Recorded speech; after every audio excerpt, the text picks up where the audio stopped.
My hands will not stop shaking and the Medicae says they never will.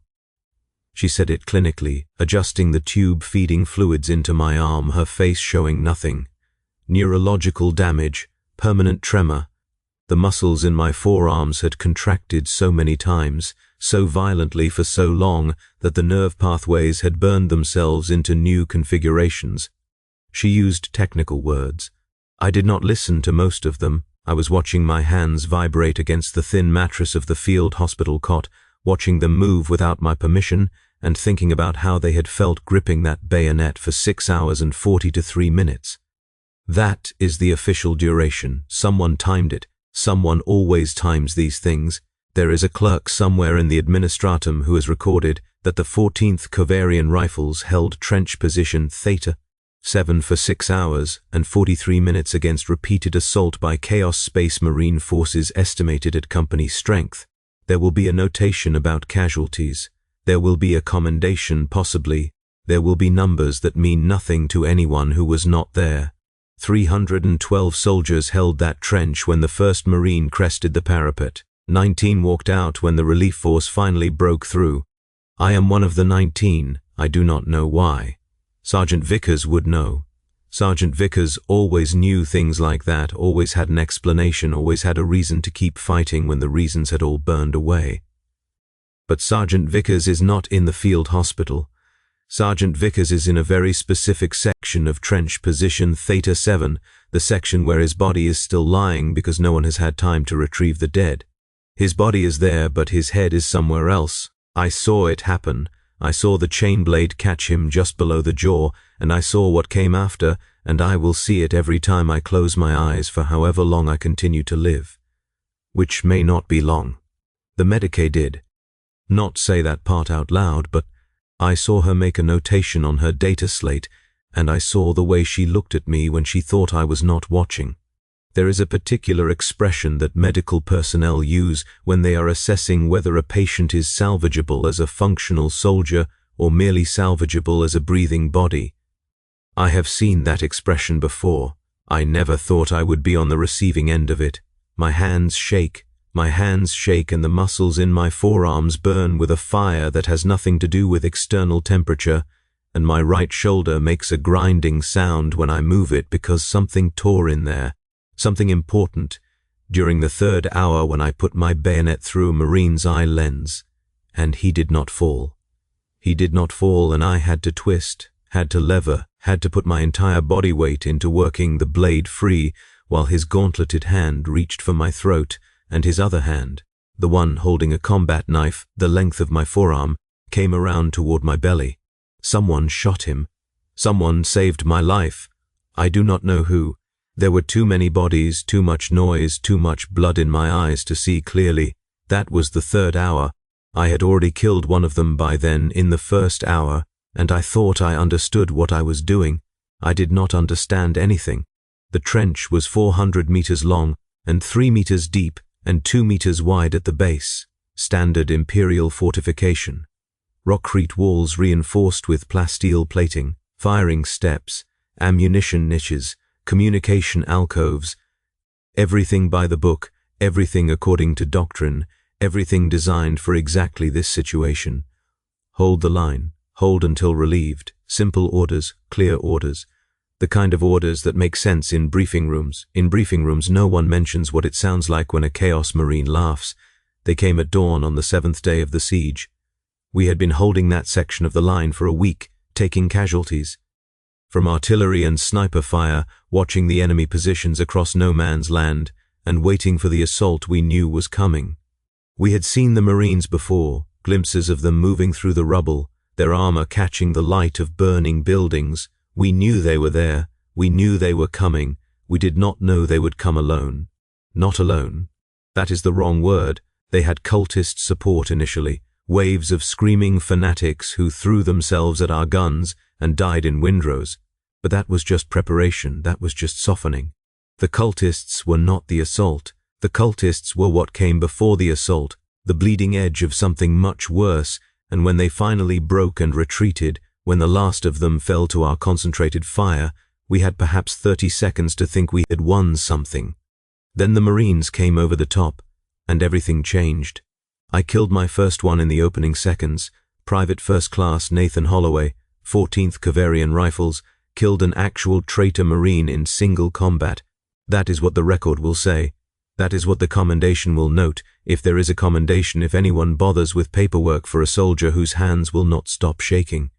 The truth is simpler and uglier. He was already wounded. 3 of our heavy bolter positions had concentrated fire on him as he crossed no man's land, and by the time he dropped into the trench, his left arm was a ruin of shattered ceramite and something that might have been meat. He was slower than he should have been. Dying, maybe, though I learned later that Marines do not die the way humans do. He landed in front of me, and I did not think, did not plan, did not do anything except lunge forward with my bayonet aimed at the gap between his helmet and his gorget. The blade went in. It went in deeper than I expected, scraping against bone, and he made a sound that was not quite a scream and not quite a word, and then he grabbed my rifle and pulled me toward him even as he fell. We went down together. His blood was on my hands, on my face, in my mouth. It tasted like copper and something else, something chemical, something wrong. His one good arm wrapped around me as we hit the trench floor, and for a terrible moment I thought he was going to crush me, thought his last act would be to break my spine against his chest plate. But he was weaker than he should have been. The wounds had done something to him, and I managed to twist free, managed to get my boot against his helmet and push myself back, managed to reach down and draw my combat knife and start cutting at the gaps in his armor until he stopped moving. It took a long time, longer than it should have. Marines do not die the way humans do. When I finally stood up, covered in his blood, my bayonet still protruding from his throat, I thought I had accomplished something. I thought I had proven something. Sergeant Vickers was looking at me from 10 meters down the trench, his face unreadable, and I remember thinking that he was proud of me, that I had done something worthy of pride. Then he pointed past me, toward the parapet, and I turned around and saw 7 more of them dropping into our trench. That was the first minute of 6 hours and 43 minutes. The thing about fighting Marines in a trench is that you cannot run. There is nowhere to go. The walls are too high to climb under fire. The communication trenches are too narrow to retreat through quickly, and even if you could escape, you would just be in another section of the same trench, facing the same enemy, dying in the same way. So you stand. You fight. You die or you do not die, and there is very little you can do to influence which outcome occurs. We learned this quickly. Some of us learned it faster than others. Private Sherman was the first of my immediate squad to die. He tried to run. I do not blame him for trying. He was 19 years old and he had been in the Guard for 11 months. And he had never seen anything like what was happening around us. The Marine caught him before he made it 5 meters, one massive hand closing around the back of his head, and what happened next is not something I can describe and remain a person who deserves to be treated as human. I saw it. I remember it. I will not write it down or speak it aloud because some things should not be transmitted, should not be preserved, should not become part of the permanent record that proves what we are capable of witnessing without losing our minds. I did not lose my mind. That is what the Medicae is trying to determine. That is why she keeps coming back to ask me questions, to shine lights in my eyes, to test my responses. She wants to know if the 19 survivors of trench position Theta 7 are still Imperial soldiers, or if we have become something else, something that needs to be dealt with differently. I do not know the answer. I do not know if there is an answer. After Sherman, after the first wave of them crashed into our lines and the trench became a charnel house, there was a period of time that I cannot accurately describe. Minutes, maybe. An hour. The chronometer in my helmet HUD was broken by then, smashed by a gauntlet that had come within centimeters of crushing my skull, and I had no way to track the passage of time except by counting deaths. Holloway kills. Holloway watches people die. Holloway loses count because there are too many and they are happening too quickly. Sergeant Vickers kept us together. I remember that. I remember his voice cutting through the screaming and the gunfire and the awful grinding roar of chain blades, calling out orders, rallying survivors, pulling the scattered remnants of 3 different squads into something that could almost function as a unit. He was everywhere, it seemed. Every time I looked up from whatever nightmare I was currently engaged in, Vickers was there, shooting, stabbing, dragging wounded soldiers to cover, doing the impossible work of keeping us alive. He had a method. I did not understand it at first, but I learned it, the way you learn things when learning is the only alternative to dying. You do not fight a Marine alone. You cannot. They are too fast, too strong, too heavily armored for any single human to survive against them for more than a few seconds.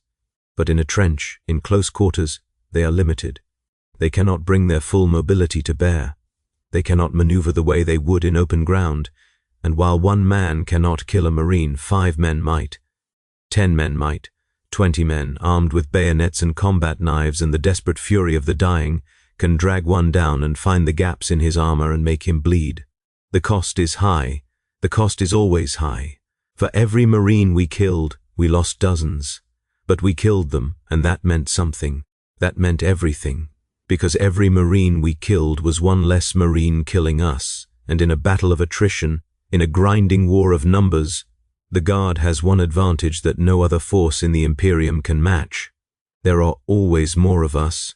Reinforcements came during the second hour, 2 platoons from the reserve positions, scrambling through the communication trenches to plug the gaps in our line.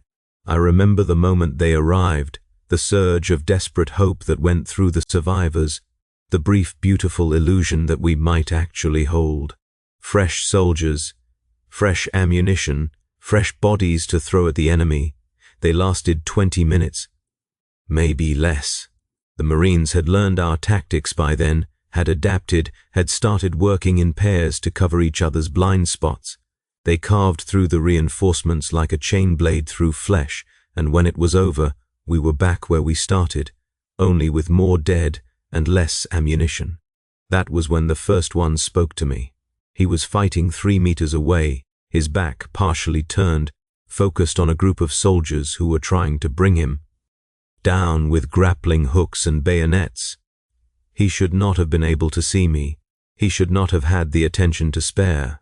But as I circled behind him, looking for an angle, looking for a gap in his armor, he turned his head just slightly and said, in a voice that should not have been audible over the chaos of battle, "You are still here." Not a question, an observation, a statement of fact delivered in a tone of mild interest, as if we were discussing the weather, as if the men dying around us were nothing more than background noise. I froze. I should not have frozen. Freezing gets you killed. But his voice did something to me, reached inside my head and wrapped around something essential, and for a moment I could not move, could not think, could not do anything except stare at the back of his helmet and wait for him to finish me. He did not finish me. He turned back to his current opponents, and one of them managed to get a bayonet into the joint at his elbow, and he made a sound of what might have been annoyance and began killing them more efficiently. And I stood there with my weapon raised and my hands not yet shaking and tried to understand what had just happened. Still here. What did that mean? Why would he notice me? Why would he care? I found out later. I found out in the 6th hour, when everything changed, when the truth of what was happening became impossible to ignore. But at that moment in the 2nd hour, I did not understand. I simply filed it away, added it to the growing list of things that made no sense, and went back to the work of staying alive. The 3rd hour was when Vickers died. We had established something like a defensive position by then, a section of trench that we could hold with overlapping fields of fire, with enough bodies to make the Marines pay for every meter they advanced. It was not stable. Nothing was stable. But it was better than the chaos of the first 2 hours, better than the running fight through blood-slick corridors, better than the endless, desperate scramble from one death to the next. Vickers had organized it. Vickers had made it work. Vickers was standing in the center of our position, coordinating fields of fire, when the Marine came over the parapet directly above him. I do not think any of us saw it happen. The Marine must have climbed the exterior wall, must have found handholds in the rockcrete, must have pulled himself up and over in the time between one glance at the parapet and the next. He dropped into our position like a falling meteor, chain blade already spinning, and he landed directly on Sergeant Vickers. The sound, I cannot forget the sound. The blade caught Vickers at the base of the skull and continued through, and there was a wet grinding noise that I will hear in my nightmares until I die.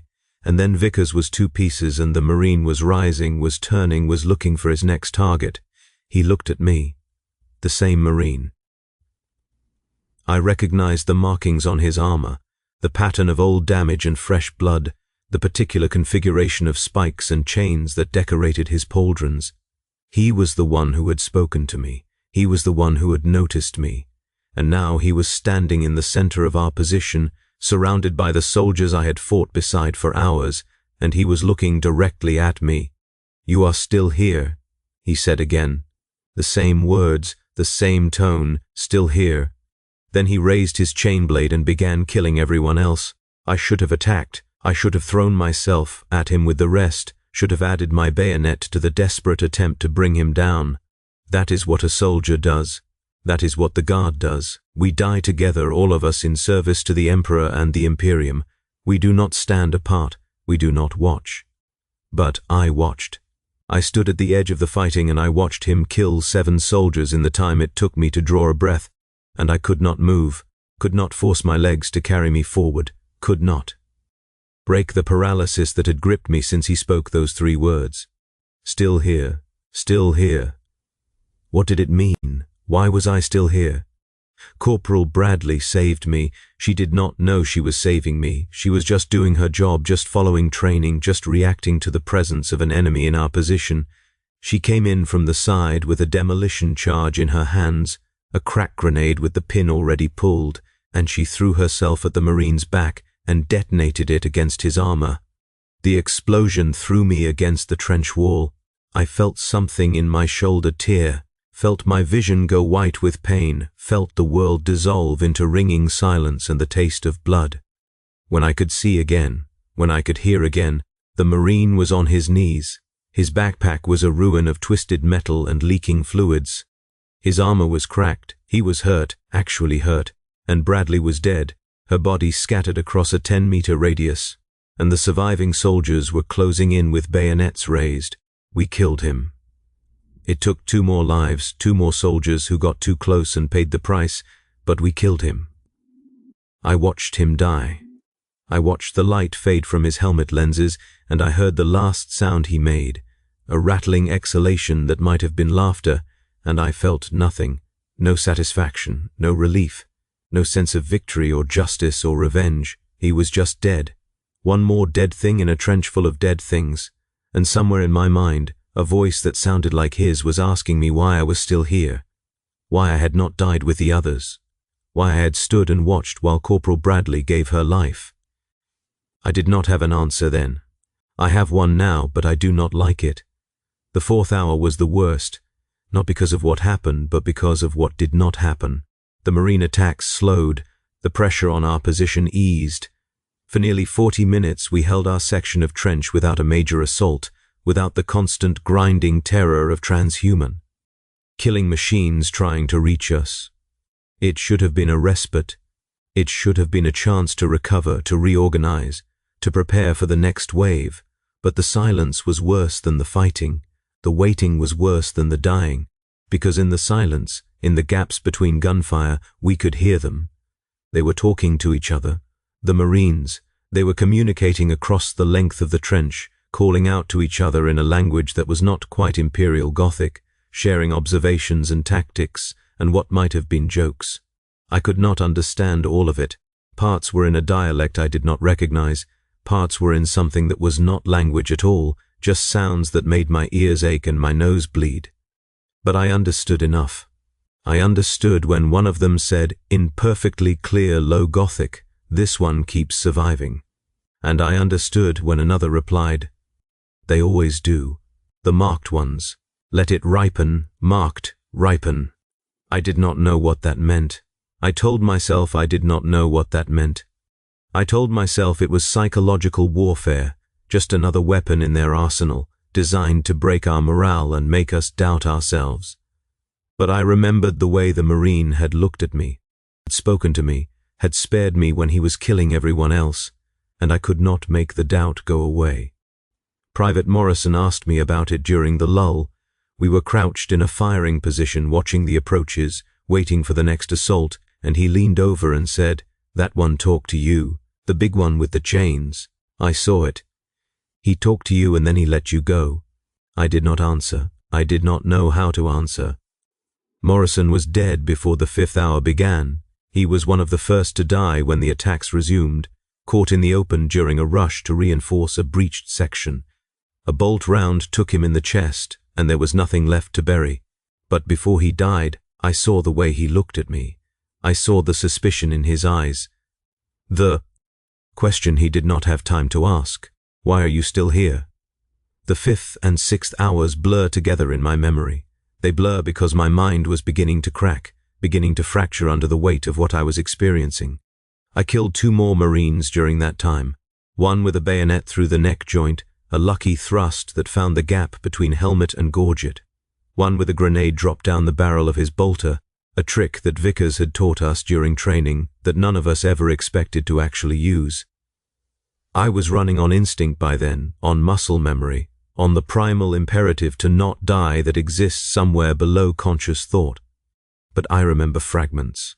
I remember Specialist Chu bleeding out in the corner of a dugout, her hands pressed against a wound that would not stop flowing, her eyes fixed on something I could not see. I remember Private First Class Wheeler laughing, actually laughing, as he charged a Marine with nothing but a combat knife, and the sound of that laughter was the most horrifying thing I had heard in the entire battle. I remember the smell, the accumulating reek of blood and death and burned flesh, and something else, something that might have been the Marines themselves, a chemical stench that clung to the air and made my lungs burn. And I remember the moments when I caught Marines looking at me, not fighting me, not trying to kill me, just looking, assessing, cataloguing, as if I was something to be observed rather than destroyed, marked, ripen, let it ripen. I did not want to think about what that meant. I did not want to consider the implications. But by the end of the 6th hour, when we were down to fewer than 30 survivors, when the ammunition was running low and the bayonets were dulled with use, I could not avoid the truth anymore. They were keeping me alive on purpose. The 7th hour, the relief force was coming. We could hear them, hear the rumble of armor and the chatter of heavy weapons, hear the Valkyries in the distance, providing air support. They were fighting through the enemy positions, breaking through the siege lines, coming to rescue us. We just had to hold on. We just had to survive a little longer. 27 soldiers in our section of trench, 3 Marines still active in our immediate vicinity, plus an unknown number in adjacent sections. The math was simple. The math was brutal. Even if we all died, we might be able to buy enough time for the relief force to arrive. That was when the last Marine came for me. He was larger than the others, older maybe, or more heavily augmented. His armor was ancient, the surface covered in scripts and symbols that hurt to look at, and he moved with a deliberation that none of the others had shown. They had been fast, brutal, efficient. He was slow, he was careful. He was coming specifically for me, stepping over the bodies of my comrades, ignoring the soldiers who tried to block his path, pushing aside the bayonets that thrust at him as if they were minor inconveniences. He was speaking. I could see his lips moving behind his helmet's faceplate, see the shape of words I could not hear, and I knew with absolute certainty that whatever he was saying, I did not want to understand it. But I could not look away. I could not run. I could not do anything except stand there, my bayonet raised in a guard position that would not save me, my hands shaking for the first time in 6 hours, watching him come. Private First Class Daphne Rivera saved my life.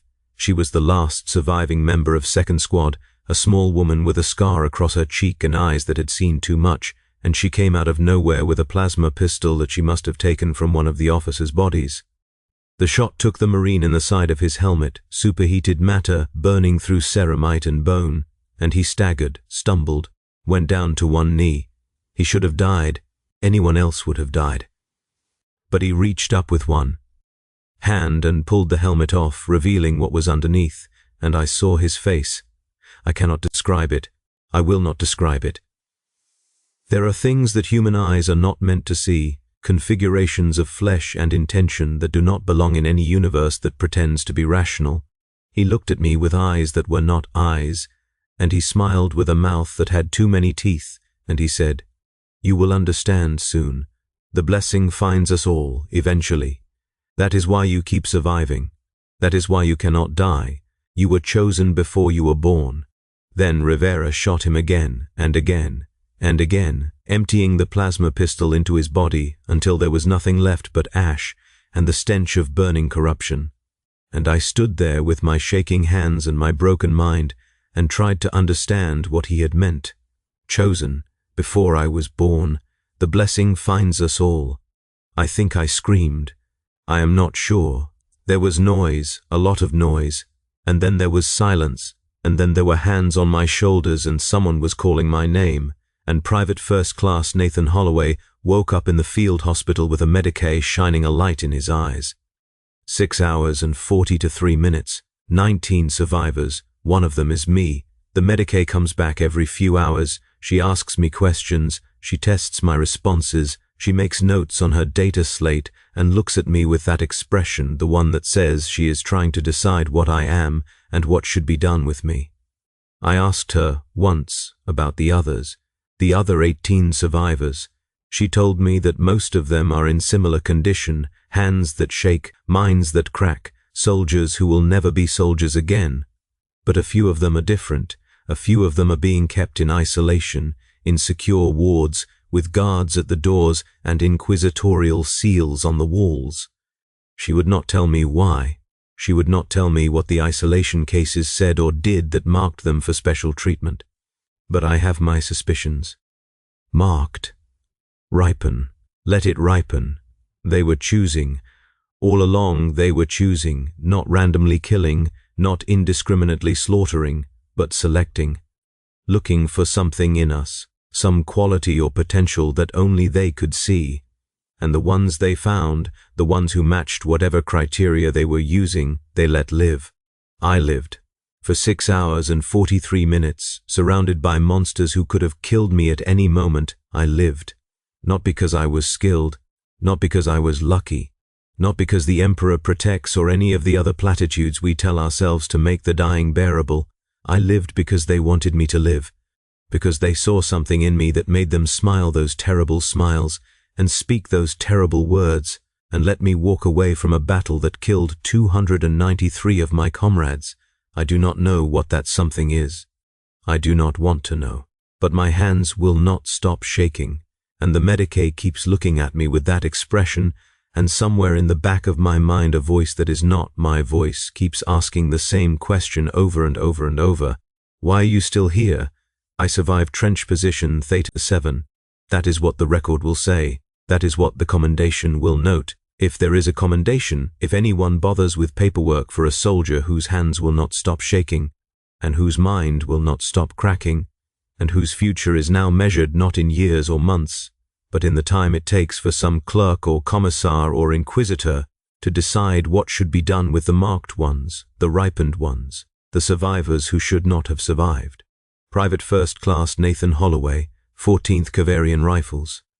Veteran of Theta 7. Still here, still here. The Medicae just made another note on her data slate. She did not show it to me, but I saw the way her hand moved, saw the shape of the words she was writing. Transfer to isolation ward, pending evaluation. Subject displays potential signs of corruption. Recommend immediate inquisitorial review. My hands will not stop shaking. The Marines said I was chosen. The Medicae thinks I am corrupted. And somewhere between those two statements, somewhere in the gap between what they saw in me and what she sees in me, is the truth of what happened in that trench. I do not know if I want to learn it. I do not know if I have a choice. The guards outside my room changed an hour ago. The new ones are wearing unfamiliar insignia, dark robes over carapace armor, weapons I do not recognize. They have not spoken to me. They have not looked at me. They simply stand there waiting. I am still here, for now, for however long they decide to let me remain, and my hands will not stop shaking.